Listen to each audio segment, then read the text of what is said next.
The alien girl drifted into her cycle, without ceremony, her body responding to the scent of human sweat in ways she could not fully control. The mining outpost on Delta 9 lay eerily still that night. Only the faint vibration of the machines carried through the metal corridors, a reminder that survival here was purely mechanical.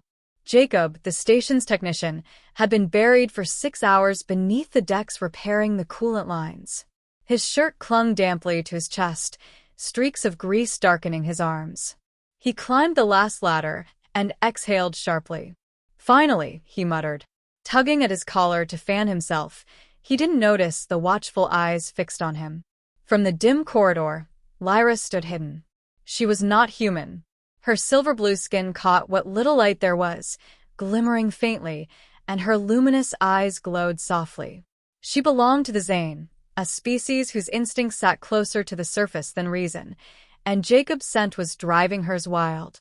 Lyra inhaled, unaware at first of what was stirring within her. The musky, alien tang of sweat triggered a cascade in her system. Her breath came shallow, chest rising faster. One palm pressed to the wall for balance as heat laced her veins. Jacob turned suddenly surprised. "Lyra, how long have you been standing there?" Her voice trembled though she tried to sound calm.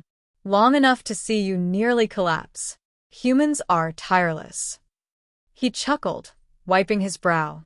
"Someone's got to keep this place running. You'd miss the air if I stopped." Her throat tightened. That grin, the sweat beading his jaw, pulled her deeper into the rhythm she rarely acknowledged. Her kind cycled with pheromones, and she was sliding straight into it. She tried to stand easy, but Jacob caught the differences, the faint glow spreading from the markings at her collarbone, her voice lower, edged with velvet. "Your kind smells different," she murmured. Alive. Unpredictable. Distracting.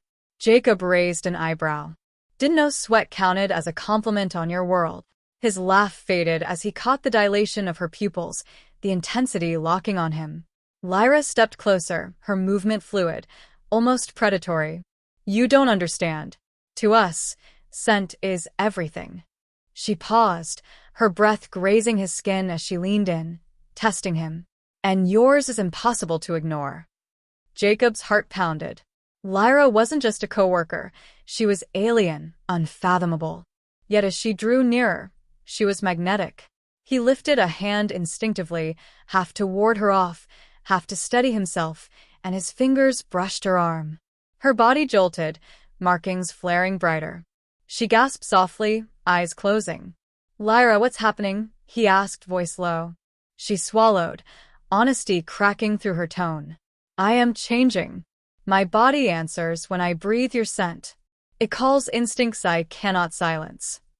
He realized then this wasn't mere attraction.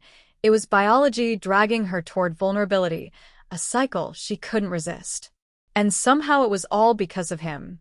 Jacob stepped back to give her space, but she followed, gaze fixed with need and desperation. She clasped his wrist lightly, warmth in her touch. "Do not run. It will worsen. Let me stay near." His breath caught. "You're in heat." Lyra hesitated, then nodded. "We do not call it that, but yes. It deepens when I am near you." The corridor shrank around them, silence broken only by their ragged breaths. Jacob's logic screamed at him to stay professional. Yet another part of him, the part shaped by months of quiet shifts and soft conversations with her, pulled him closer. He saw the strain on her face, the fight for control. She wasn't trying to scare him. She was begging for understanding. "Lyra," he whispered gently, "you're not alone. I won't leave you." Her eyes widened at his words. For her species, reassurance was everything. Slowly she exhaled, trembling easing as she rested her forehead to his shoulder. Heat radiated from her form, but so did trust. They stayed like that a moment, two beings from different worlds, joined by something as simple and as complicated as scent. When Lyra finally drew back, her glow softened, but did not fade. "You steady me," she said quietly. "Without you, I would lose myself." Jacob managed a wry smile. "Guess it's a good thing I stink." Her laugh bubbled up, light and genuine, breaking the tension. For the first time since the change began, she seemed at peace. The station lights flickered, a reminder that duty remained, the world still fragile. But in that corridor, something had shifted. Not love yet, but trust. Perhaps the start of something deeper neither human nor Zane could have foreseen. Lyra straightened, still humming with change, but steady now. Come. Walk with me. If I must endure this, let it be at your side.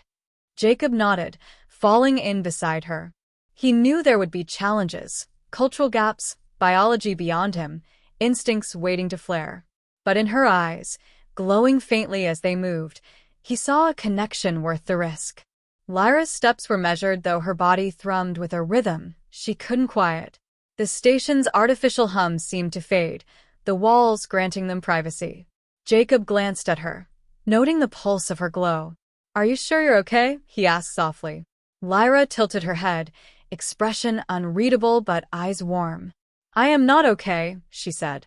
"But with you, I am less afraid of what I'm becoming." Her honesty hit deeper than he expected. He had seen her fierce, calm in crisis, never like this. They reached the observation deck, stars spilling across the void. Lyra pressed her palm to the glass, her reflection shimmering with alien light. Jacob stood beside her, shoulders nearly touching. "This," she whispered to the stars, "is what it feels like inside me. Overwhelming. But when you speak, when you stay close, the chaos turns to silence."